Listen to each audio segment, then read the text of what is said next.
Measure width of trailer and divide by 2.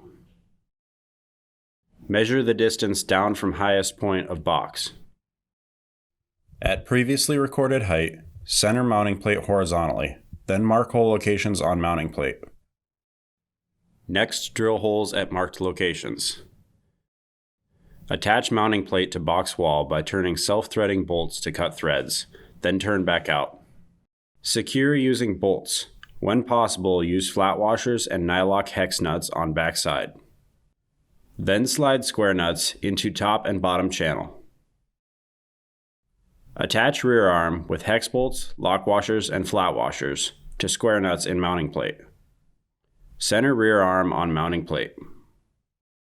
Ensure keyway and pivot shaft is pointed down. Lift rear arm vertically to square arm to roll tube. Ensure path is free of obstructions. With grooves aligned, slide cartridge into end of roll tube. Use small groove on cartridge as guide to measure alongside of roll tube. Mark 5 inches in from end of cartridge, then drill hole through first layer of roll tube.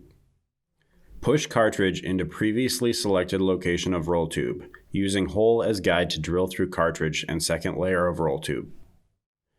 Then insert bolt and secure with EZ-LOC hex nut.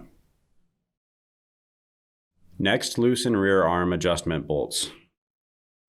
Lift arm and insert arm mounting point into cartridge. Secure with clevis and cotter pins. Then adjust length to edge of trailer. Torque adjustment bolts to 32 foot-pounds. Refer to included instructions to complete wiring.